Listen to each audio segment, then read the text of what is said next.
नवनिर्वाचित नगराध्यक्ष आणि नगरसेवकांच्या सत्काराचा आणि नगराध्यक्षांच्या पदभार स्वीकारण्याच्या या कार्यक्रमाला उपस्थित या नगरीच्या नगराध्यक्षा सो पद्मश्री बहिणी भैया धर्माधिकारी, इथं उपस्थित वंदनाताई अश्विन कुमार आघाव, दीपक प्रल्हाद मुंडे, कविता अनंत इंगळे, अल्ताफ खान सरदार खान पठान, सैयद फारूक गनी, शेख आयशा मोहसिन, नितीन नामदेव रोडे, मीराताई केशव नागरगोजे, सो जयश्रीताई शंकरप्पा मोगरकर, वैजनाथ भानुदास सोळंके, अंजली केशवराव बनसोडे, व्यंकटेश बाबूराव शिंदे, सचिन रामनाथ सारडा, अर्चना महेंद्र रोडे, इस्माइल मुला शेख, सुनील भाऊसाहेब कांबळे, खैसर राजा खा पठान, म्हणजे राजा खा पठानच, इसके आगे भाभी को लाया करो, सब जमेगा नहीं, मैं बता रहा हूँ। हाँ बिल्कुल नहीं। सरोजा गौतम डावरे, लक्ष्मण जनार्दन मुरकुटे, कुसुम काकू अण्णासाहेब चाटे, महादेव नावनाथ रोडे, जयश्रीताई रवींद्र गित्ते, प्राजक्ताताई श्रीकृष्ण कराड, योगेश विजयकुमार मेनकुदळे, बळवंत रेश्माताई केशव बळवंत, शिल्पा बाबी जयपाल लाहोटी, पवन कुमार महादेव मुंडे, डॉक्टर पूजा प्रीतेश तोतला, प्रतीक्षा रंजित देशमुख, सैयद फरजाना बेगम सादेक, कुरेशी आरिफा बेगम महबूब पाशा, नितिन मानिक बागवाले, पवार रूपाली रमेश पवार, शेख अब्दुल रहमान हाजी बाबू, अब्दुल रशीद, इथं उपस्थित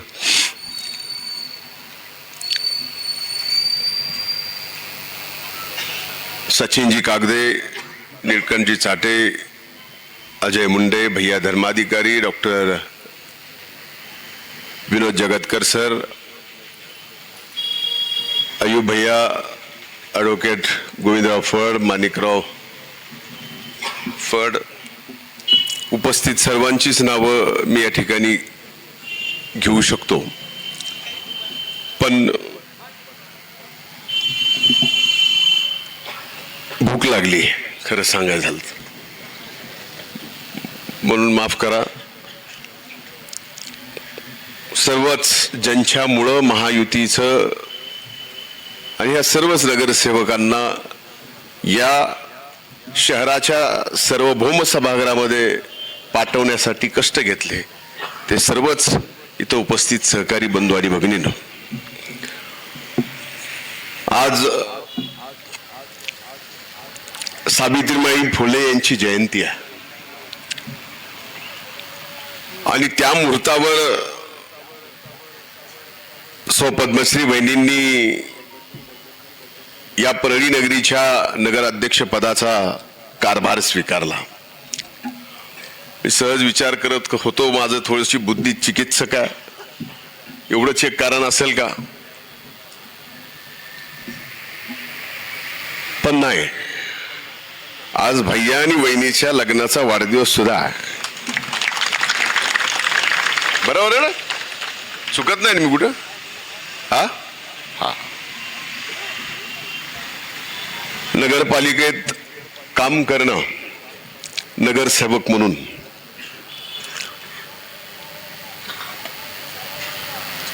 कठीण आहे, एवढं सोपं नाही. नगरपालिकेचं उत्पन्न, नगरपालिकेची एकूणच सरकारवर, राज्य सरकारवर, केंद्र सरकारवर, तिथून येणाऱ्या निधीवर आपल्या संबंध नगरपालिकेच्या, आपल्या गावाच्या विकासाचा संबंध येतो. खरं तर आज बोलताना पहिल्यांदा मी परळीच्या मायबाप जनतेचे आभार मानायला पाहिजे की त्यांनी अभूतपूर्व यश या नगरपालिकेमध्ये या ठिकाणी दिला. ते यश देताना हातचा काही ठेवला नाही, पण एक नक्की आहे की ही नगरपालिका 2012 पासून स्वाभाविक आपण सगळे 12 पासून चालवतो. 2012च्या अगोदरच परळी नगर परिषदेचे टॅक्स वाढलेले. 2012 पासून आज तागायत परळीच्या नागरिकांना 1 रुपयाचाही कुठलाही अधिकचा टॅक्स, ना पाण्याचा ना कशाचा 1ही रुपयाचा नाही. म्हणजे बघा 13 वर्ष जे टॅक्स असेसमेंट व्हायला पाहिजे नगरपालिकेचं 4 वर्षाला, 13 वर्ष झालं केलं नाही. हे न करता परळीत आपण फार मोठे विकासाची कामही करून दाखवली. परळीत कुठल्याही अडचणी सार्वजनिक येऊ दिल्या नाहीत. मोठी कामही झाली, रस्त्याची कामं झाली. जिथं वस्त्या वाढल्या तिथं आणखीन रस्त्याची मागणी आहे, तो भाग वेगळा. पण आता मात्र ह्या सगळ्या गोष्टीत विचार करताना आपल्याला परळीत जर अभूतपूर्व विकास करायचा असेल आणि खरंच परळी आपल्याला आपण जी स्वप्न परळीच्या मायबाप जनतेला दाखवलीत ती जर पूर्ण करायची असतील तर ह्या सगळ्या गोष्टी पण कराव्या लागणार आहेत. आज जनतेची मानसिकता ही आहे की ठीक आहे, एखादा रुपया टॅक्स वाढला नाही काय फरक पडणार नाही. जे टॅक्स देते ते, जे देत नाही त्यांनी दिला पाहिजे, जे देतात त्यांनी आगाव देण्यासाठी स्वतःची मानसिक तयारी करणं आवश्यक आहे. पण मला एक विश्वास आहे, हे सगळे बघितल्यानंतर यांच्या नेतृत्वाखाली मी आणि पंकजाताई वरून जेवढं काय देता येईल जेवढं काय तेवढं देऊ. सगळ्यात महत्वाचं आज आपण सॅवरेज ट्रीटमेंट प्लॅनचं काम फर्स्ट फेज उद्घाटनाच्या लेवलला आलंय. पाणी पुरवठ्याची सुधारित नवीन योजना आपण मंजुरीला पाठवतोय. आणि आपलं हे परळी वैद्यनाथ 12 ज्योतिर्लिंगापैकी एक आहे. आज 350 कोटीचं तीर्थक्षेत्राचं काम चालू आहे, पण तेवढ्यावर भागणार नाही. प्रसाद योजना मध्ये हे केंद्र सरकारने मंजूर करावं याची विनंती मी मागे जाऊन अमित भाई शहा साहेबांना विनंती केली. त्यांनी ते मान्य केलं की ठीक आहे तुमचा प्रस्ताव पाठवा, आम्ही या वर्षामध्ये मार्चच्या पहिले आम्ही म्हणजे महाराष्ट्र राज्याचा विचार करू त्या प्रस्तावाचा. म्हणजे अशा अनेक योजना आहेत. सर्वच आता हे भाषण तसं करायचं नव्हतं, मी भैयाला सांगितलं होतं, पण भैया आज जरा त्याच्या चेहऱ्यावर बहिणींनी पदभार घेतल्यानंतरचा एक म्हणजे तो जो आनंद असायला पाहिजे तो दिसत नाही.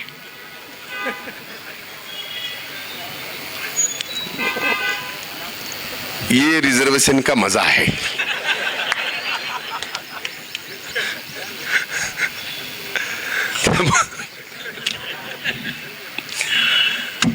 त्यामुळं आपल्या चेहऱ्यावर आज लग्नाचा वाढदिवस असताना सुद्धा तुझा आनंद मला दिसायला पाहिजे, जे मी भैयाला ओळखतो एवढ्या वर्षापासून, तोही दिसत नाही.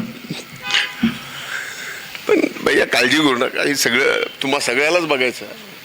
आणि भविष्यात सुद्धा आता इथून पुढे जे काही स्वप्न बघायला लागले पुढच्या निवडणुकीचे, म्हणजे ग्रामीण भागातल्या जिल्हा परिषद पंचायत समिती, तिथे सदस्यपती म्हणूनच आपली ओळख होणार आहे.